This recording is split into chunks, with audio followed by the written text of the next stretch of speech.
third and final hour, Once Upon a Game, episode 11 of season 2, where we're playing one last job, where Eric realizes that it wouldn't be Once Upon a Game if I didn't make some sort of rolling mistake. And now we learned how abilities work over the break, and how everybody has 4 stats that start at 2, and then you tell stories to gain them at 1 or 3. Not nobody has any abilities until you start naming them. So the abilities that we have are Blood, Secret, Shadow, and Money. So secrets would be 1. Okay. All right, fine. Well, whatever. We'll just play on. Shitty magic, I guess, is unfortunately secrets. I think we Yeah. just have a sorcery, and mine happens to be very shitty. Yeah. Okay. Do That's we fine. want to decide where our 4 abilities are?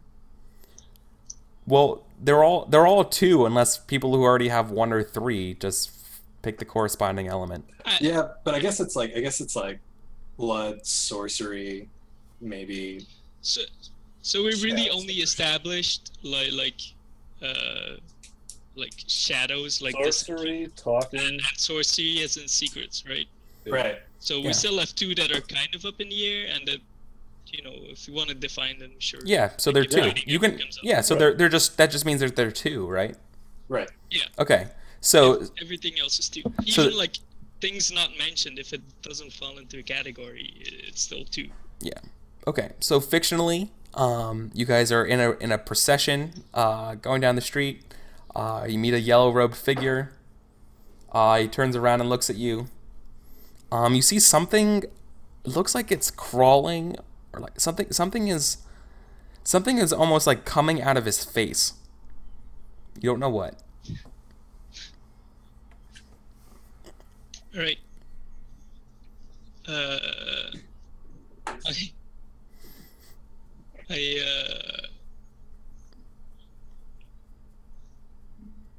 I, I'm imitating Anton because I'm out of my league here, and he's like, "Guys, I got this," and then we're like, "Oh, but what about us?"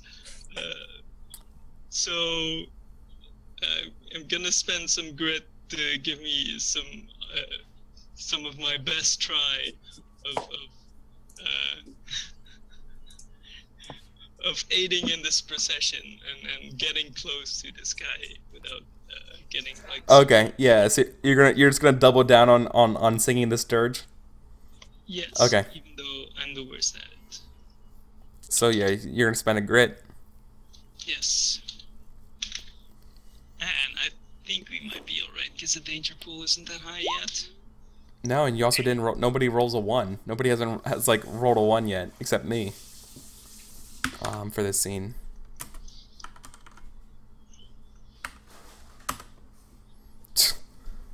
Yes. Okay. So that's 4 successes. We are the best cultists ever. It's just 3. It's just 3, because there's 3 in the 2. Oh. right? Well, no, the 10 beats a 3, and then everything else. Yeah. Oh. Yeah, it's No, the 3. 10 and the It's the 8 10, and the 8, 5, and the 5. 3. So that's 3. Yep. So it's 6 out of 9. Okay. So, And I get like close and unnoticed to where I can like, if I wanted to, I could grab it and touch the guy or the center. you get you get close to him, and you see that there's some sort of like weird set of legs almost crawling out of his mask, or his hooded, shadowy face. But as you sing and get close, it starts to retract back into the darkness, into the penumbra. Right. He turns, unless you're gonna do anything, he's gonna turn back around and start marching again. Satisfied with your performance. Damn it. Matilda, now's the time. We need that staff, right? Yes. We have decided that for some reason. Yes. So Matilda, she knows the secret of this creature. She knows what its true name is. And when she utters it, the procession comes to a halt. But the universe cannot abide this horror. But the procession of death should stop. And so the world begins to split asunder. And in this moment, Mathilda is able to reach out into the yellow robed creature and grab its heart, which is a squirming mass of worms, and pull it out. And then she speaks to the heart of the creature. As time resumes, she says, "You are now mine." Make a roll. And the staff is mine as well. Okay, so I'm using sorcery. Roll to grab the heart of this weird chthonic beast. I will spend my grit. I only have one. So I roll 4d10.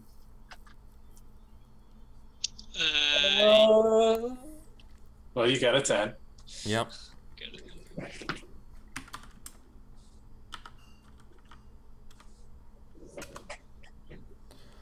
Ugh. Nice. So that's one more?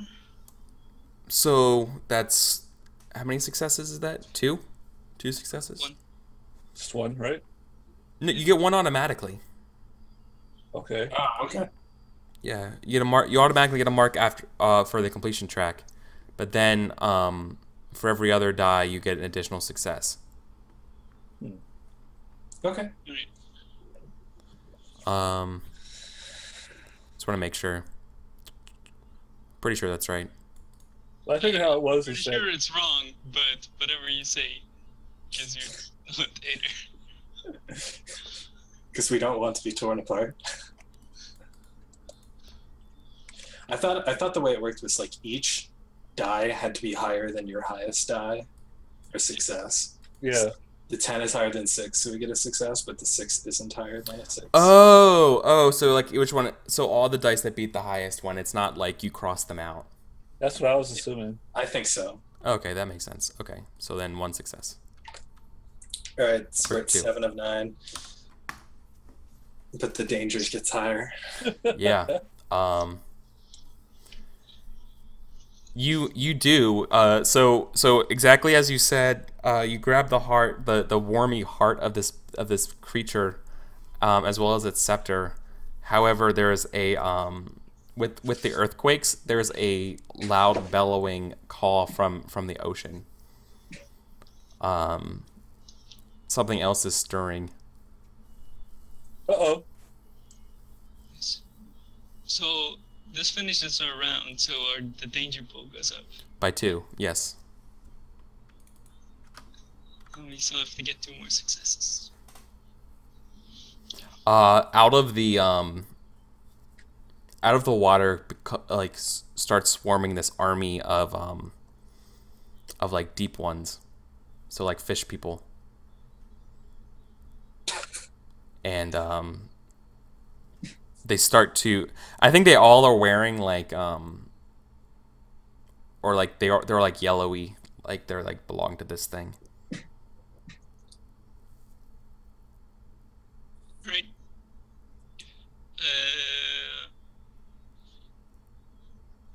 God, let's just book it for the church. We're gonna just full on sprint. So the paths of Carcosa are pretty like unnavigable unless you know your way around. Like you can't just go left and takes you left, right? It's it's non-Euclidean. It's still designed intentionally to make you lost.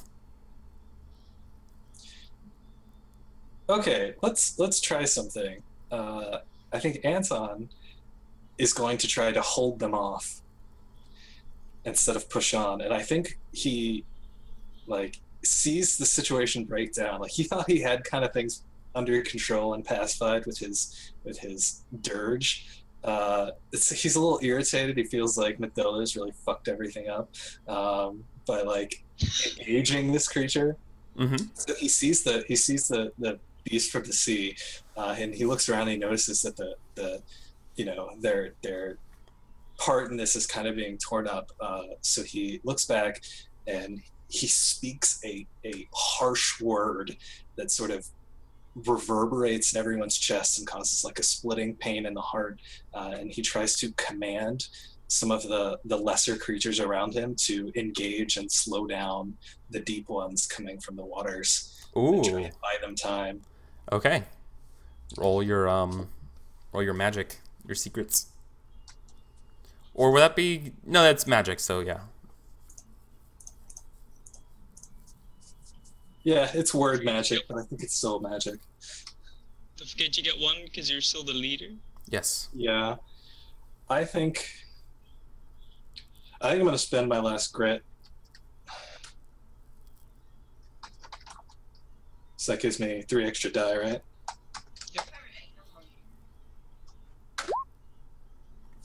Oh, well, I got A10, but otherwise my roll was crap.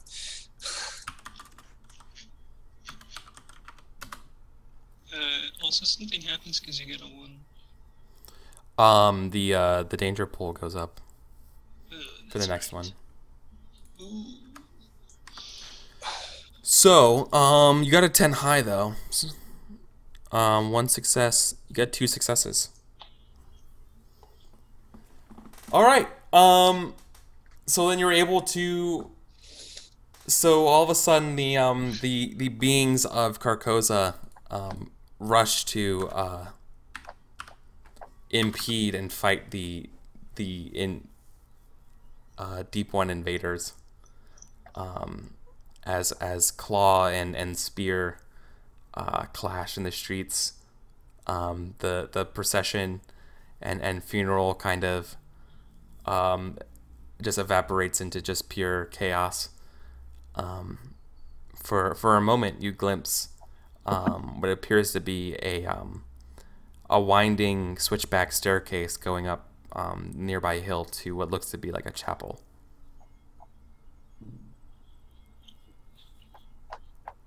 All right. Let's get in there. Get the book. All right. Inside the chapel, on an altar made of like elephant bone. Only it's obviously not an elephant, but something else. Something unknown. There sits on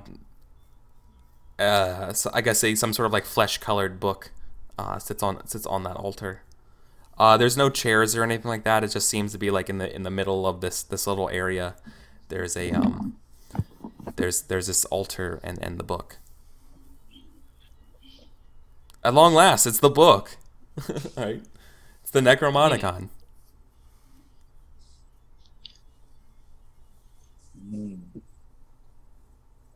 So can I take the book and summon our demon lord? Well, we still have to do the ritual. It just contains a spell. Like, you have to learn it from the book, right? Mm-hmm. We're just trying to jack it here. Yeah, you're gonna jack it and bring it back to Krieger. Oh, okay. Yeah. Supposedly. Yeah, That was the supposedly. job. Supposedly. That's the Right. job. So we still need 1 more success, right? No, you succeeded. Oh, okay. So it's a new thing. All right. So what's the plan now? The plan is to get back to our boat before Carcosa sinks into the ocean?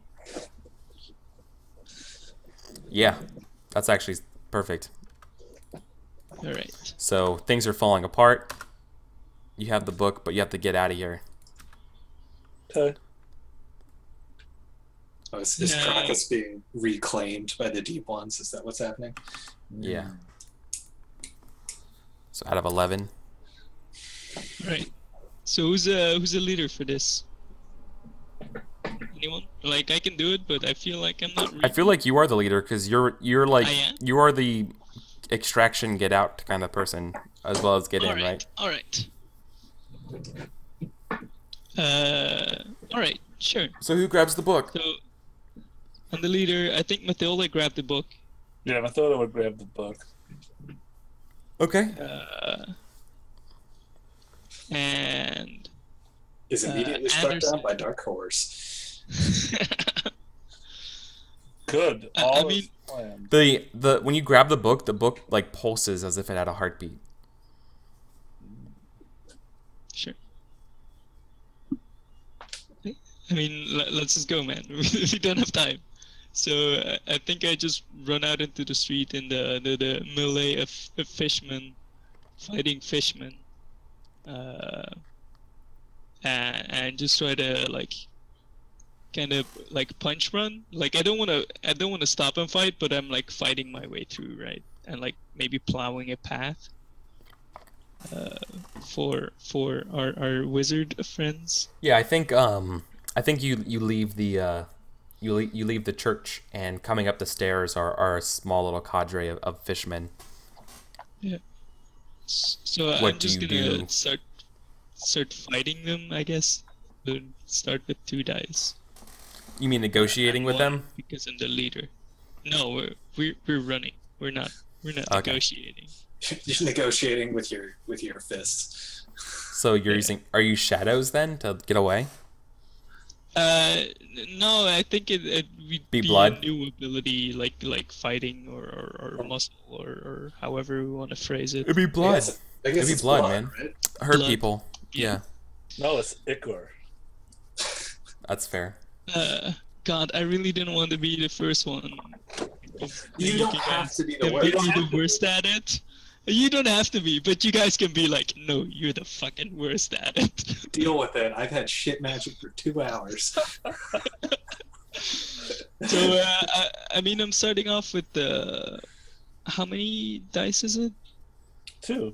2 plus 1. 2 and 1 because I'm the leader, and I'll spend a grit, so it'll be 6. You're spending a grit? Yeah.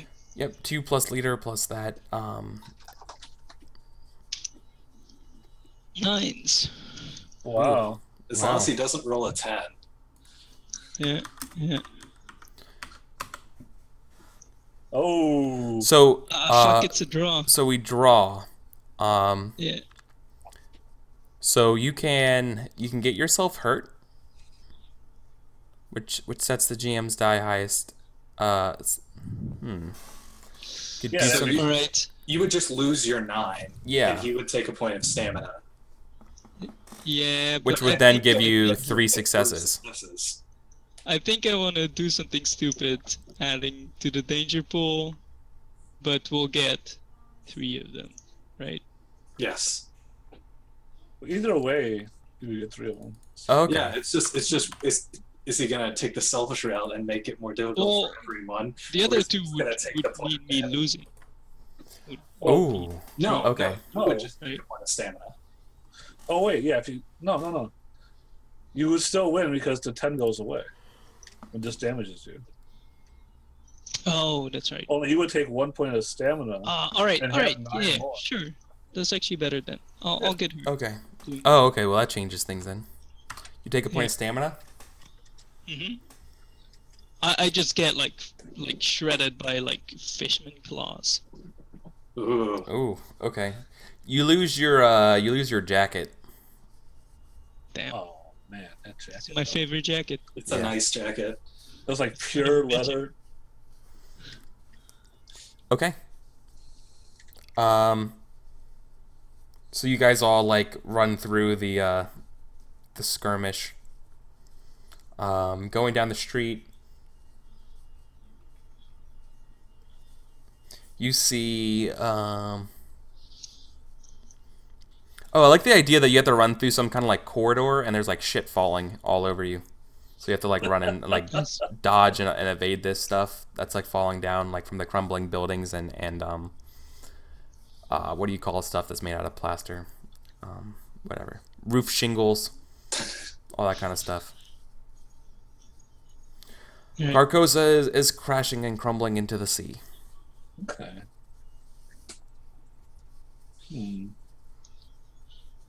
Okay, so I think that,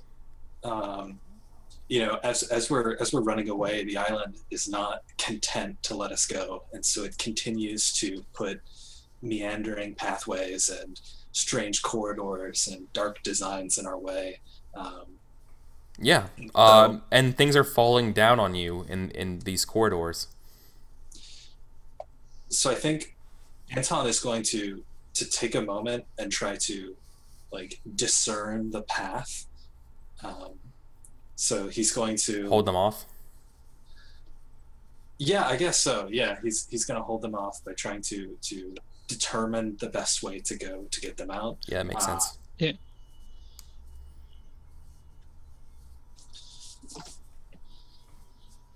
So I'm trying to think of like what exact ability. Blood secrets, shadow money, secrets. Yeah, I guess. Searching for information. Hmm. Sure. Is Or it could be shadows if you're trying to avoid you're looking for an alternate way, right? That lets you yeah, sneak around. let's do that. Does anyone have an anecdote to tell me about how I suck at this?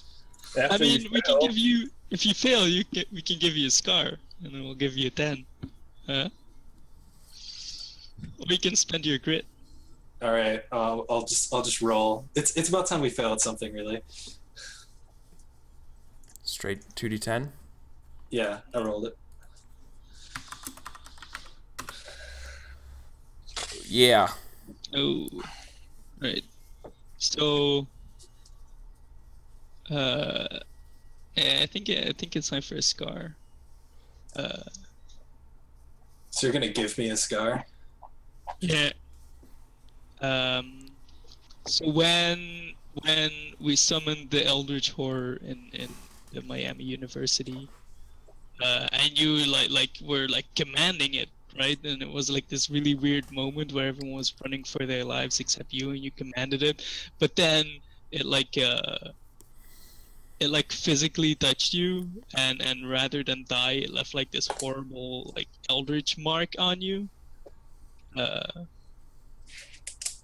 And that's like right now it feels like there's like maggots and shit like crawling under your skin, and like you feel like their heartbeats uh like against yours, but it's not yours, right? Like there's things living inside you in this moment, but that will give you a 10.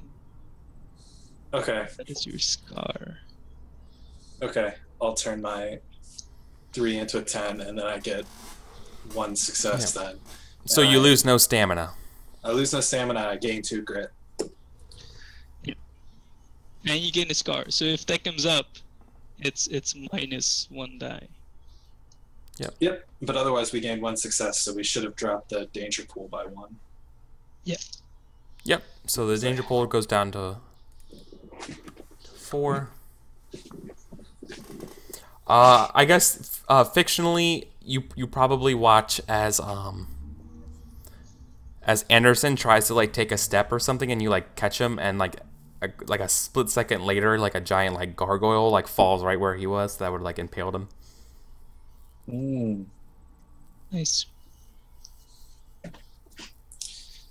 I got you, fam. Okay, so we need to make some progress on this before the danger pool just gets like Yep. completely right. whippable.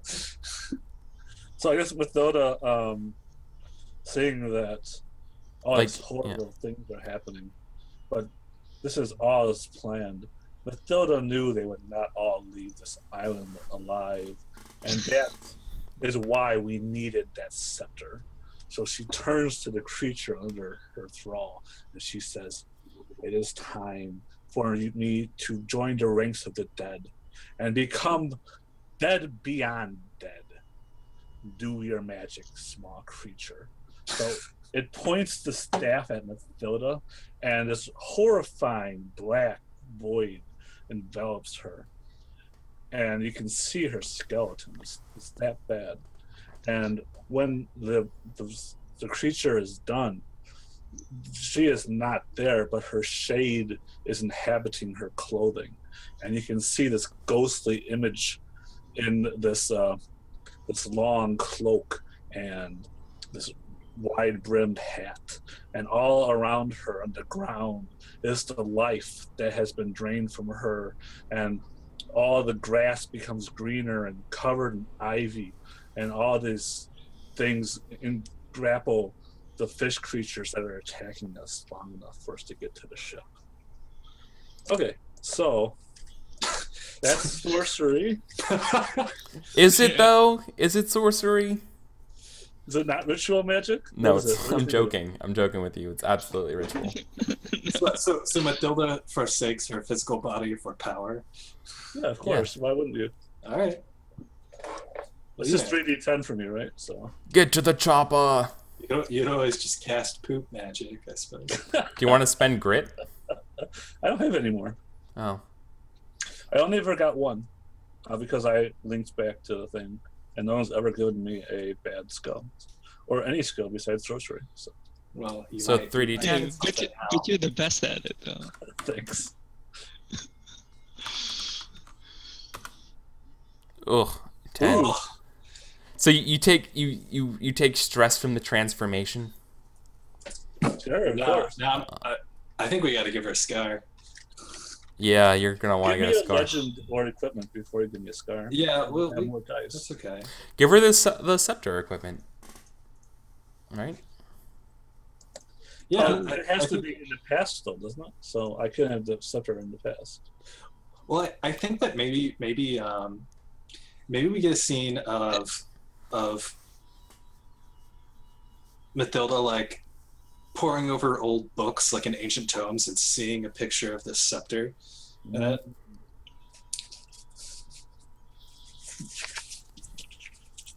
So is that equipment for tomes, or is it a legend? I think it's equipment. Okay. So Now your you roll. equipment So is now you roll the scepter. 40-10. So now you re-roll, but with 4. All right. Well, see, if I get my dice pool bigger before you give me a scar, then there's more potential for successes, right? So Yeah. okay. Should that be a tie? Because you No, already. because Eric rolls again, right? No. But No. they don't count. Oh. I don't think Eric So rolls again. no. So so you already took that one stress, right? You automatically took that one stress, so that 10 goes away. So you have to beat a 9, and so instead we tie. Okay. So what we can do is you can push. You can get yourself hurt again and push that 9 to a 10. Take it out of the pool. You can add Get 2 one. successes. Yeah. Or you could do something stupid and add 1 die to the danger pool, setting the GM's highest die to 1. Well, I'll take another stress because I can take up to 10 stress, right? So No, I'll take. you can take up You to take- 3. You take 3, Oh, I misunderstood that. but you can Yeah. also spend grit Oh. to recover stamina. Yes. Exactly. But it's up to me when I take stress, Yes. unless I fail a roll. Yep. Yeah, then it's automatic. But what's going on right now is that No, you no, no. you what? You automatically gain stress if the DM rolls a 10. Yes. That's how you get stress. So what happens when I roll a 10 on the danger pool is that you gain stress. That 10 goes away. Now we're looking at a 9 as the All highest right. one. So I essentially rolled 3 dice now. Okay, yeah. Let's take another stress, and then we get 2 successes. Let's Yep. do it. So I'm at 2 of 3 stress. If you ever get your 3rd, then you're out of this scene. Sure, but we only have like 1 more to get, right? So. no, Probably. you're at 5 out of 11. Okay, Yeah, we cool. got work. Let's do this. We can do this. We can do this. So you become But not like a ghost, like Yeah. a spectral form, like a wraith. Well, I come a specter or a wraith, yes. A wraith. Okay. You blast away you blast away the fishmen with your magic, but your magic is drawing attention of these strange, almost like flying fish things that jump out of the water. They're like weird, like swordfish, mosquito hybrid looking things. Wow. Alright. And a cadre of them are flying at you guys. You see behind you. You see like the sepulcher and like the top of the mountain start to crumble. Yep. Save us, Mr. Anderson. Fuck. Mr. Anderson. So I think I'm better off trying to hold off and lower the danger pool, because 6 is like way too much.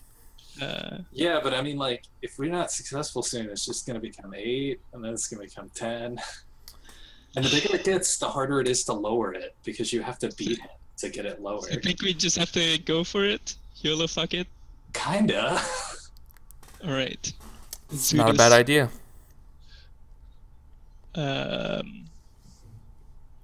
So you are the leader. Yeah, And what are you gonna do? I'm the leader. These swordfish mosquito things are coming on you. Yeah. And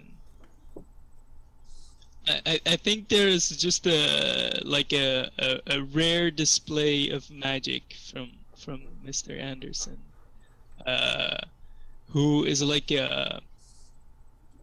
maybe he like spots the boat like just like through the buildings or something, and he becomes like this like the juggernaut of the X-Men, and he's just like this unstoppable machine, just like plowing through everything. Oh, you become like invulnerable? Like, right? Like he runs through a wall, Yeah. and it doesn't phase him at all. Yeah. Okay. So So like things are falling and you just like Captain America, you just like block it. yeah. Okay. And then, like it's not a normal thing, right? Like he's magically empowered. Yeah. So that's secrets. His survival instinct. So it's secrets. I'm gonna spend grit because I have a couple left. So I have 6 dice. Okay. We can always give you something. Some well, not an equipment. It has to be a legend. I can give you a legend. Ooh. It's a decent roll. Oh yeah. It's a really good roll. Wow, that's but a the one damn good roll. We'll bump the danger pool by 1. So 60-10.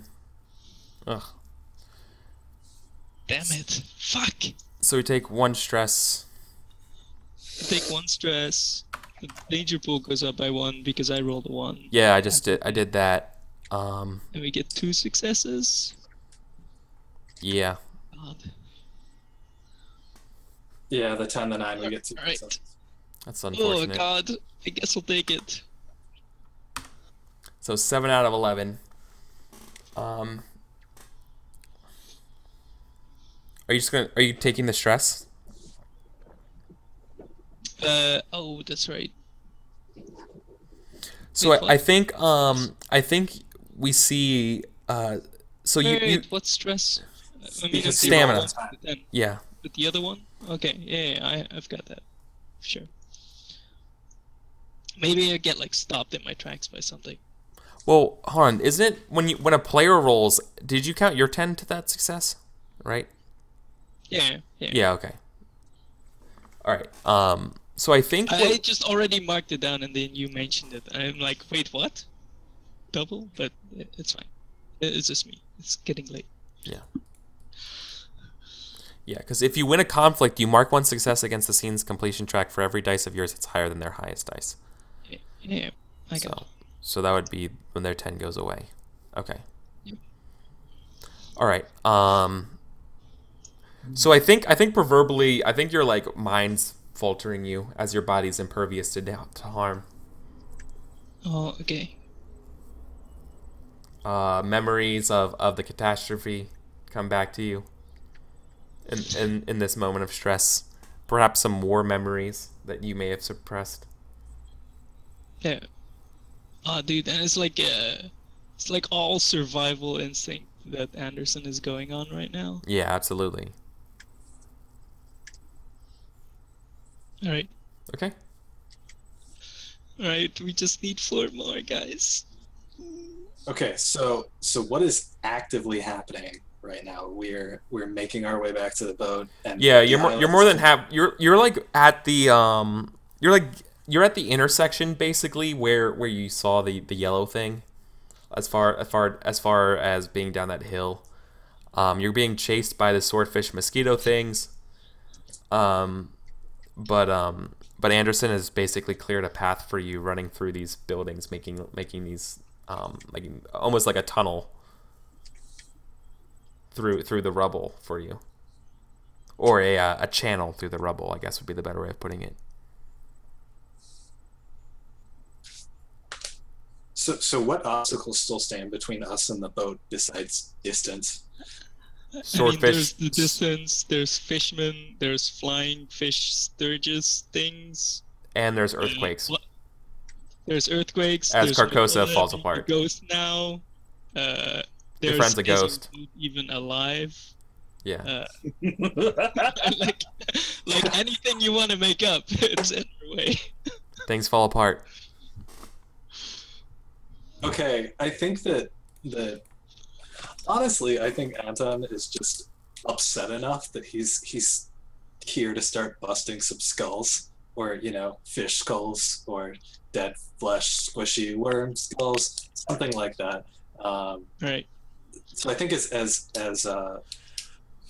Anderson plunges forward and opens the path, Anton is behind him with a knife and a pistol, trying to protect his flanks and kill fishmen that are getting in their way to move them on. Sure. Okay. So I think that's blood. Oh yeah, you're killing the shit out of them. And I'm gonna spend grit. I got 2 grit when I took the scar. Yes. So you're gonna spend 1 grit. I'm gonna spend 1 grit to get me up to 5. Okay. Not bad. Now there's a lot of die. You're rolling against 7.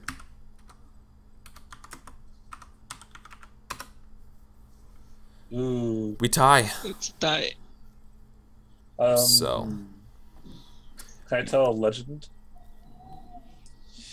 Yeah. Or is that only on a failure? No, you can tell a legend. Okay. Yeah, I think it's worth it. I still have room for 1 more legend. So we see Anton in the past, and we're fighting a rival cult. And these aren't,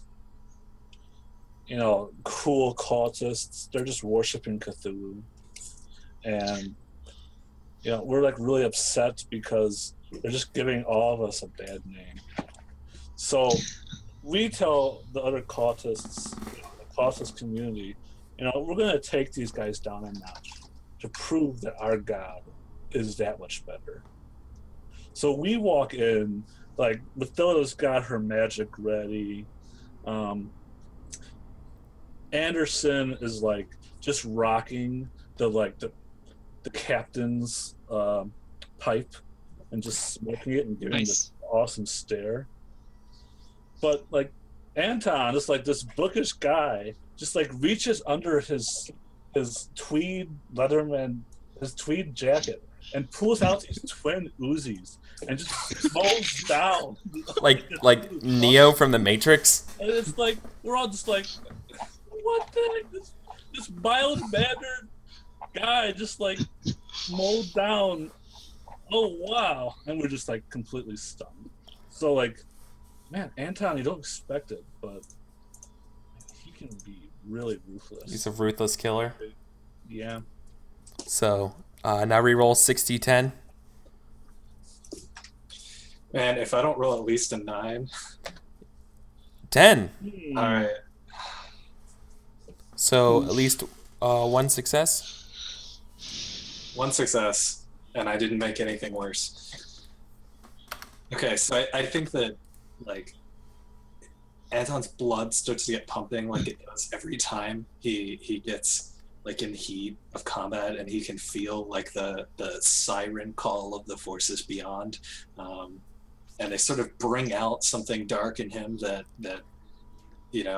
he thought was gone from when he was a kid, but every time he gets in a fight, it claws its way closer to the surface. Mm-hmm.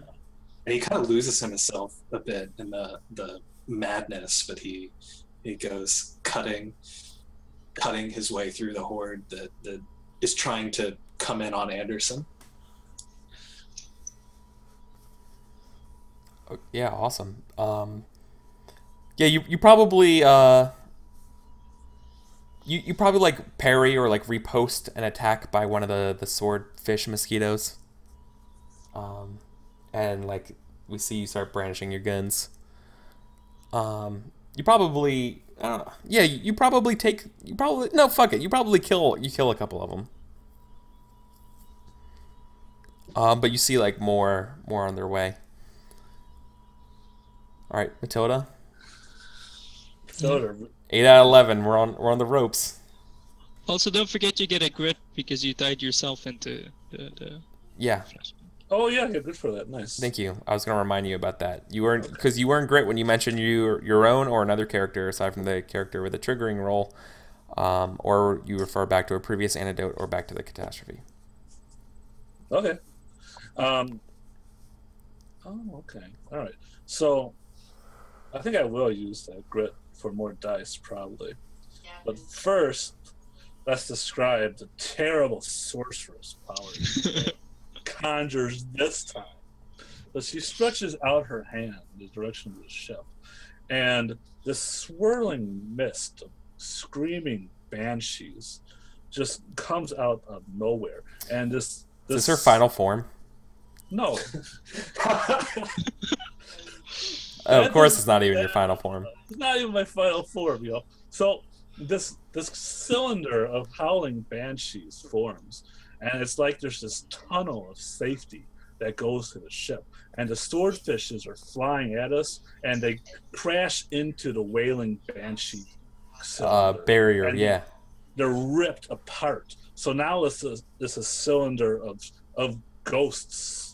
You made like a tornado. ghostly And wormhole it's- that obliterates anything that tries to come through its way. Yeah, and now it's All right, now I'm picking it up. there You're is putting down. a ton of guts and blood and viscera and bone shards all spinning around with the ghosts, and we can just walk safely through this tunnel to the ship.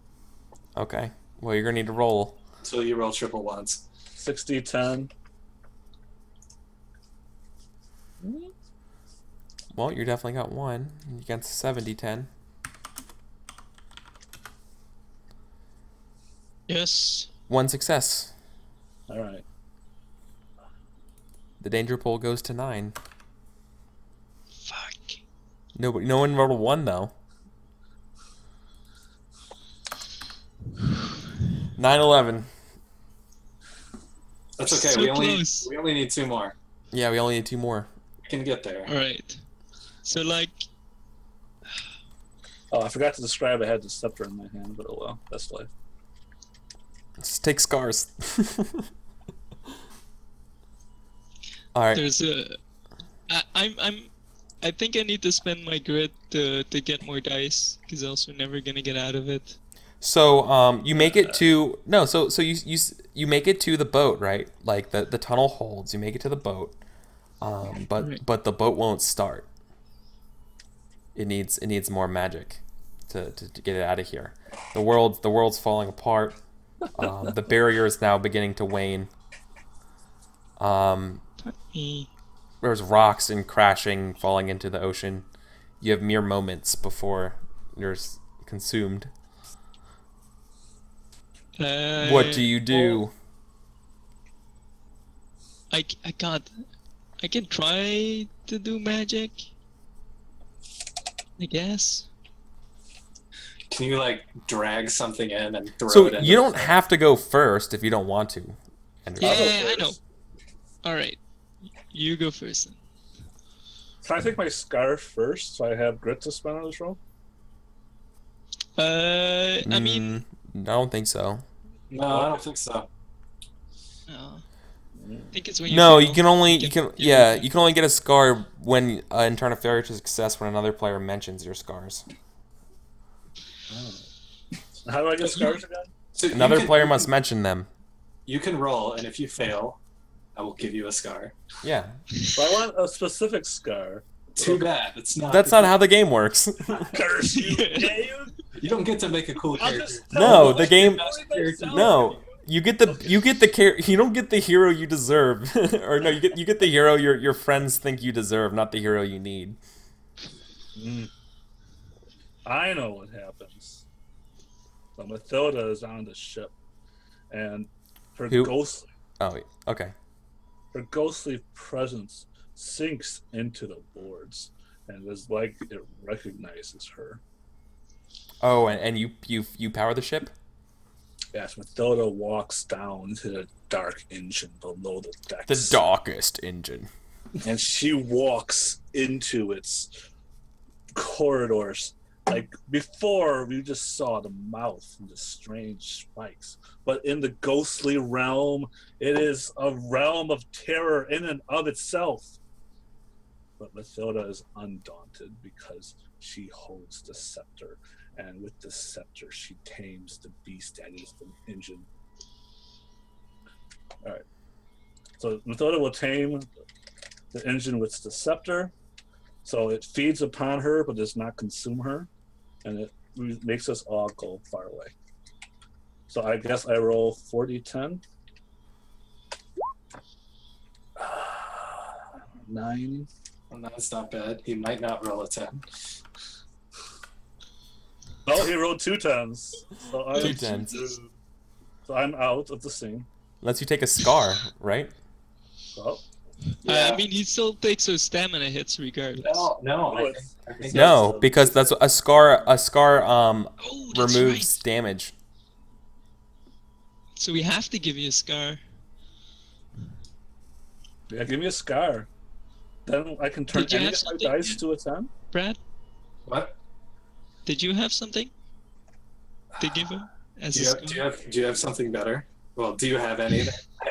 I mean, I can come up with something. I'm sure, but Can I just PM you the scar and then pretend you came up with it? No, it had. think about it. No. I know we're all tired.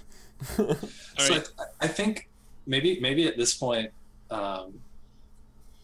maybe if it's okay if it's not necessarily physical. Maybe at this point, It doesn't have Anton- it doesn't have a Anton- physical form, so yeah. yeah, somewhere deep down in Anton, where he gives a tiny bit of a shit about Matilda, he thinks back on the fact that he's worried that Matilda won't be able to come back from this because he remembers the time when they were back in Miami after he tried to stand up to the thing that they summoned forth, and he tried to hold it back, and maybe right as Anderson left and he saw, maybe Anton like bravely holding it back. What really did it was when Matilda put herself in the way and sort of communed with it, but it shook her very soul's grasp on its mortal form. And ever since then, she has a tenuous connection with life. Oh God. Nice. Scar. All right, so I have a tenuous connection with life. So Maybe you we were dead this ablate whole time. you ablate the We were zombie damage. in prison.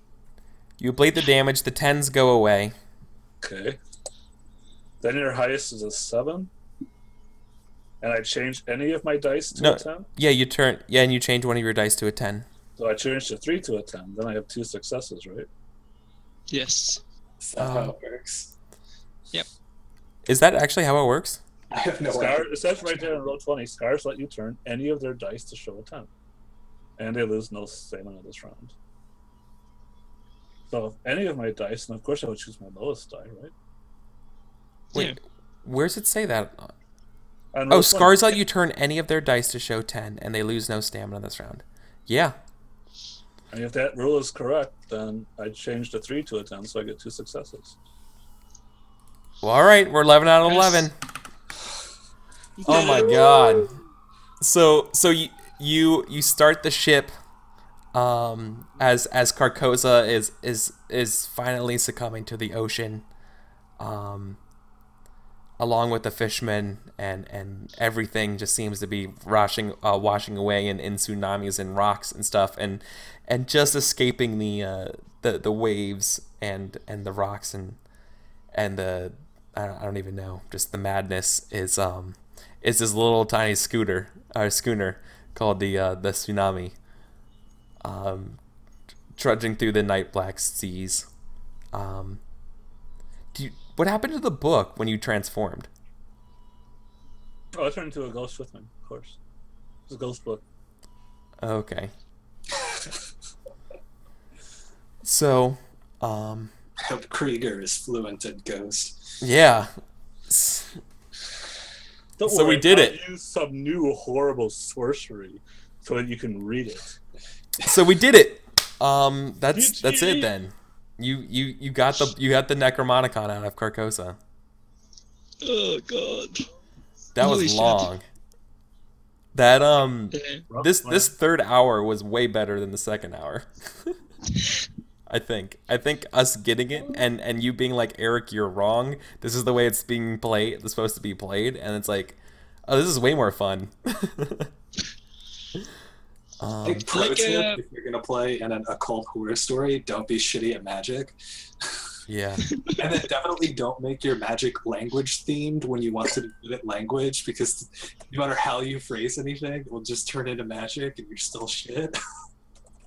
Yeah, dude, I got forged documents to take to a mystical island. Like, Dude, you could have forged documents to show the creature that we're supposed to go up there. I don't know. but can you yellow? Look at this. I'm with the police. Maybe you had a forged magic license that says you were allowed to cast spells. I have a fucking Hogwarts diploma. Like, I don't know. Oh god, Dude, it's good. magical contracts are such a big thing and all kinds of like, occult bullshit. That's true. Okay. It forges magical contracts. Oh. So let's decompress. Let's decompress for a couple moments, guys. So now that we actually got to see the game kind of work in action a little bit, what do we think? I like the tension building. Yeah. Especially towards the end, when we were really more conscious of the rules, Yeah, exactly. like the stakes. Yeah. Mhm. And maybe it's because just the beginning isn't all that dangerous. Like the tracks. It's not. Yeah, it's not supposed to be. Yeah. It's like any I think heist. when we're supposed to give everybody our wants. Yeah. Yeah. So we're Um, pumped up for the final battle. And I think we struggled a bit with the rules because there was some miscommunication about There were some what exactly we were doing. and there's true miscommunication, sleepiness, and a fair amount of ambiguity in the rules. Sure. I think so. But, I think it's a really good game. Actually, I would definitely play it again now that I know how to play it, like for sure. In fact, tomorrow for my story games meetup, I might facilitate this. I might facilitate as a GM-less because I can only facilitate GM-less games, and I think this game could be done GM-less as long as you just rotate who's kind of narrates what's going on, what the next thing is, or like you all just like propose something and they pick the best one. Yeah, I think if we really like put our heads together, because we were like, because you took that role, we were like, all right, well, like Eric is gonna just tell us what's gonna happen. But if No, you didn't this have game that isn't role- like that. If Yeah. you didn't have that role, then I think we would have been able to just come up with stuff that was happening. Exactly. Like, ourselves. And it would have been fine. so I agree. The only thing I also think that didn't work as well as I hoped it would be tying back to the catastrophe stuff. Like, I feel like when we tell the stories, that's good, but I really think, I'm not sure if this is a flaw of the game or just maybe just something about we're tired and it's not our style, but like, I feel like that's a more powerful mechanic if you do it like talking and dialogue in first person. Yeah. You know what I mean? It's I like, think there's definitely damn it. You know, like, damn it, Matilda. You know. I think maybe one of the areas where the game doesn't necessarily work towards that is that to do well in the game, like the mechanics of the game are easy to game, I guess is what I'm trying to say. Like, you can definitely give everyone grit for every role all the time without sacrificing much if you just know how to tell the right stories at the right time. Like, it'd be pretty easy to have everyone rolling 3+ grit on every single roll, if we really wanted to play it that way. Yeah, but if you played it that way, you also get to hear crazy good anecdotes about everybody, right? It's true, but it almost leads you into a situation where like, we really need a roll right now or we're gonna die, and the tension's already racketed up. So I'm just gonna tell a story to get him the equipment or to get him the legend it needs. Oh, Like, so does a good job oh, of looping back to telling stories, but because of the pacing and the tension being where it is, sometimes like you're not necessarily in the zone of mind to want to like, it'd be tough to flash back to like an emotional piece in the moment. yeah, like someone broke your guard with a sword. They're getting ready to kill you, and like you see like the steel point coming at you, and then we flash back to you as a kid training with your father, and then like meeting your first love, who and like blah blah blah, and then we like cut back and you like learn how to dodge real quick or something, like it seems kind of jarring, but It reminds me of like this old argument I used to have with the people who said that power gaming wasn't a problem because they made the player justify why he had power gaming equipment. But like if you're used to these narrative style games, then the justification is trivial. I mean, the justification can be fun, but it's a valid argument to say that because you're just doing it for your justification, then there's something true, some trueness about what you said is lost. Well, the justification though, it's not trivial. It's not trivial. If anything, that's a fault on me for making it trivial. I mean, if you're creative enough, then the expression of your creativity is trivial. That's what I mean. I guess it's more. I think you're trying to describe fictional positioning in a way, and it's like you're like basically what games do is they give you like this. Know what this game does? This game is like, here's some rope, hang yourself. Like it gives you enough that describe whatever you want because it's gonna come back at you, or it can come back at you. Yeah, and it honestly wasn't as easy as I thought it would be. Like I was trying to do everything with some sort of negotiation skill, but I just continually found myself in situations where I wasn't able to find a convincing way to do it. I thought it would be much easier to game in that sense, that turned out being like, if you have the sorcery ability in an occult magic game, then sure, you can do everything. Oh, that's trivial, yeah. But if you have the magic is just so, it's like every genre, like there's no limit. It's too easy. Yeah. I know, but I just can't help. I really do. I think I just need to play this game again in like a really good way.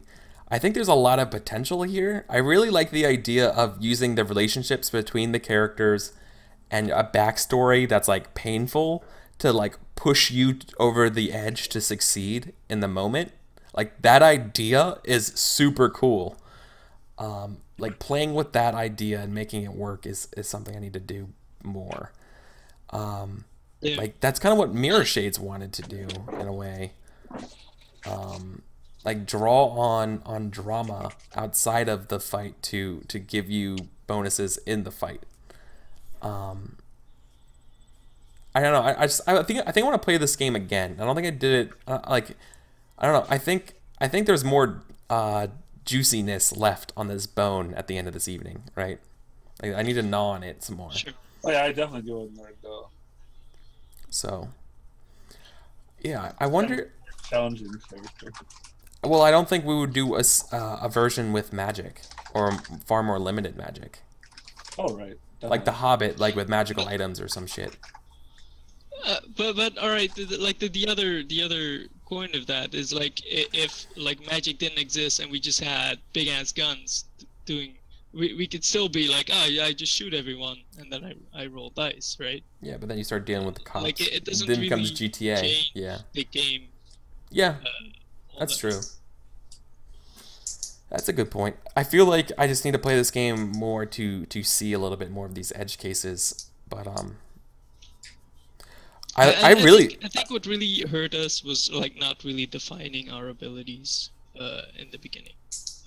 That's true. That definitely put us on the back foot, and that's totally on me. Everything is like we're just gonna do a shit ton of magic things because that was really the only thing we defined at all, was that we could do magic, so we naturally gravitated towards doing that a lot. Yeah, and the I don't think it's a bad thing. Like, if that's your biggest pool, like, obviously you want to try to roll that because it's a game and you want to win, right? Yeah, of course. And I was like, hey, do you guys want to give me new skills? No, just use your magic. I'm like, fine.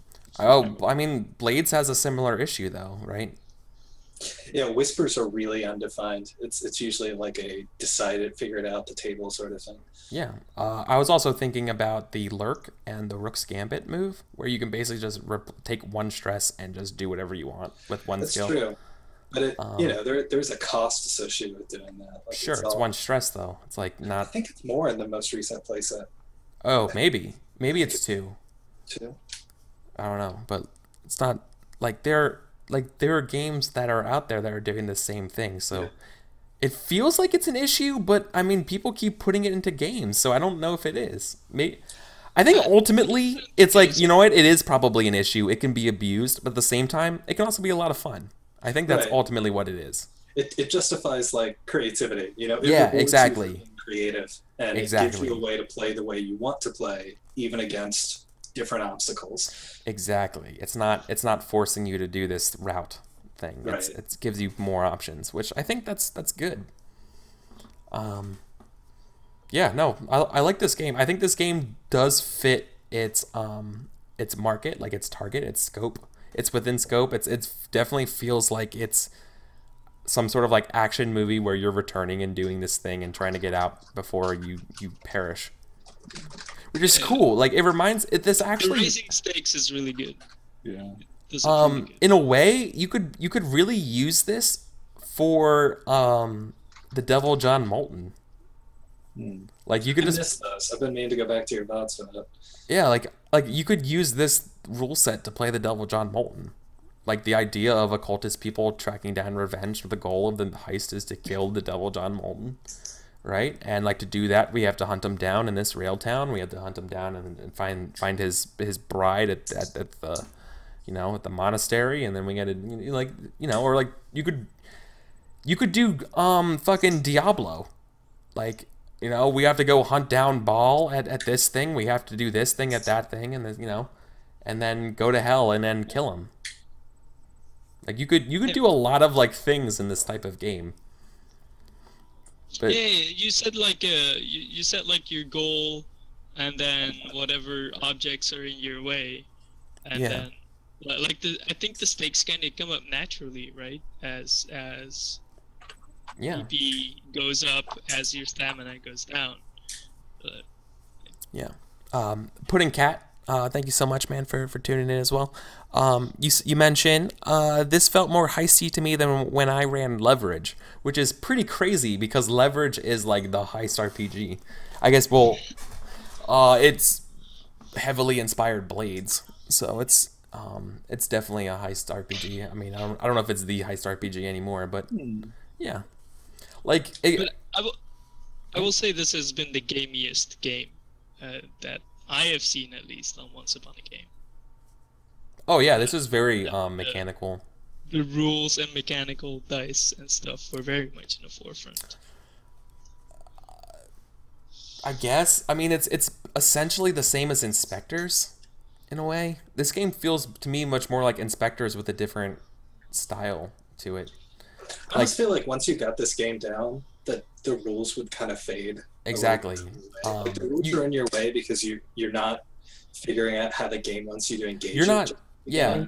You're not playing this game for the rules. Like, you're playing this game to get to the anecdotes about your characters and, like, the twisting and the character drama. I really think the game resides in the character drama. Like, I think it's almost, like, expected for you to win, almost, because it's so gameable. But if you don't, there's also ways if you lose and you're out of stamina, what happens, right? There's like a little, like, pressure valve there. But, like, I think the real joy of this game would be exploring the anecdotes and having the drama and blowback from the catastrophe keep coming up and getting that resolved by the end of the heist. Because that's the real treasure. The real treasure is friendship. Nah, man, the real treasure is forgotten gods. Yeah, that's true. I'd make a comparison to Fate, because in Fate you're supposed to fail early, so you gather the fate points you need to succeed later. And I think that's what the failure rules in this game are for, is so that you do intentionally fail early. And Yeah. that way you have all the grit built up that you need to beat the final stage. Yeah, like this game, you guys were like, "Oh boy, who has any grit left? Oh man." Right? Like, we were doing a little threadbare at the end. Yeah. I will say that it never really felt like hold off was a good idea, because you're really just like, you already have to be able to beat the GM anyway to hold off. Yeah. And if you can beat the GM anyway, like you might as well just advance. Right. And if you have a ton of die and you beat the GM, maybe you roll a 1 and you make you don't make the situation any better. Like I held off because I wanted to like engage that mechanic. Like I wanted to see how that works. But I didn't necessarily feel like it was a smart decision. No, it would be better off just to push on. Yeah, like it's almost always better to push on. Unless like somebody's in like ridiculously horrible shape. Or like But so what? I think the holding off. But even then, yeah. I think the holding off is also because we didn't really engage it. It's also for like in the beginning. Yeah, exactly. You can just stall it out a bit with hold off. Oh yeah. So you get some more like, oh no, you're really shitty at fighting. Yeah, that sounds like the point actually. Yeah, so it's like one person holds them off and the other two like succeed, and you kind of like just cycle this because eventually you can't hold them off anymore. Yeah, once you're at the end of the heist, like you just have to go for it, right? Like you have to grab the loot and run for your car. Which feels like a heist, right? You're like, exactly. Oh shit, things are falling apart. Yeah. Exactly. So I think it was gamey because we were all trying to figure out how to optimize the system. But now that we know you optimize the system by losing early, then the next time we play, you'll feel much more narrative. Yeah, I feel the same way. And I don't think like we were like Hilda was like at 2 stamina, and like if she lost 1, she would have like been out. I was at 2 stamina, and like if I lost 1, I would have been out. Like we could have lost that. Yeah, Anton was totally fine, and I had a grit to spare. and if you like just like if we had done like one more scene after that, then like that would have been like totally crazy. Like, is anyone coming out of that alive? I also had my grit to spare, so. Yeah. I do think we wouldn't have survived if like another round had passed and the danger pool had gone up again. Yep. At some point, you just can't get enough die. No. All right. Woo. Good talk, guys. No, it was fun. Yeah. Okay. So next Final time, outros, anything? Friends? Brad? Antoine? Lapis? Lapin? Just Lapis Lapin?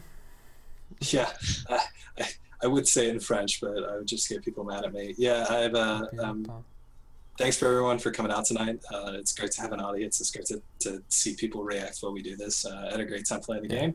Hope to be around again soon. Yeah. Thank you so much for coming on the show again, Brad. I know it's not the best time for you, right? Because you're on the East Coast. Yeah, it's like 2 in the morning right now. Yeah, that's really hard, but it's cool. Yeah. So I thank you so much for pushing through and hanging out. I enjoy you on the show immensely. Thank you. So, hey, Leafington. Good night, everyone. Yeah. You're crashing. You're crashing. I'm crashing pretty hard. I've been sick for like a week and a half. I was really sad I didn't play Life on Mars. Oh yeah, I know. Because I was just feeling really bad.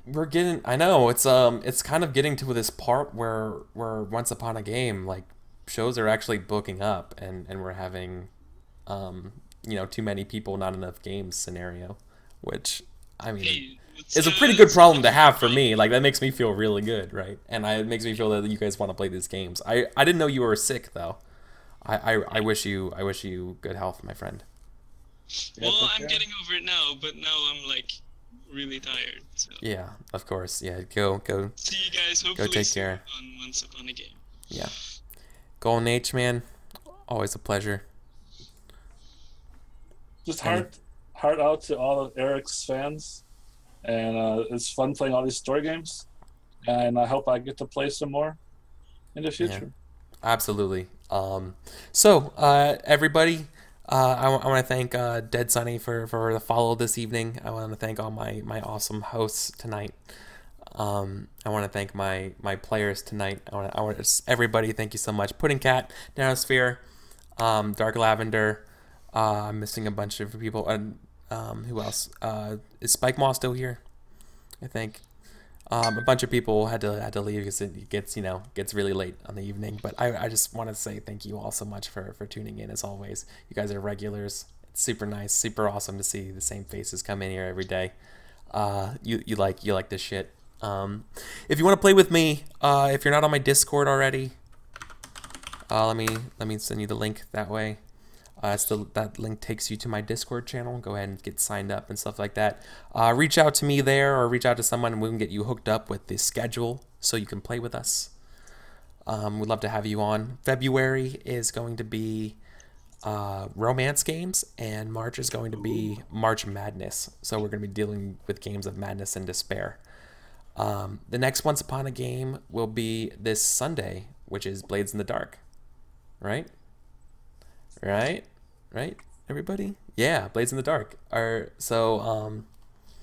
forget who's in it right now because I'm so tired and I don't remember who it is. I get up on Wednesdays to yes, the February schedule is up, Spike Mall. The only games that I don't have any to be determined are the last week. I know Sunday I just added Kagamatsu, which I'll be playing with a special guest. That will be a fun game.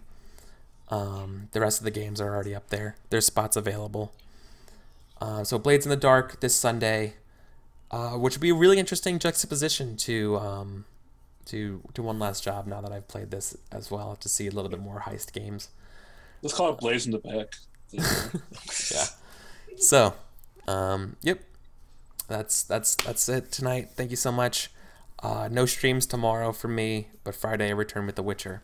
So, thank you all so much. The VODs will be up tomorrow for this. So take care, guys. Good night. Not everyone.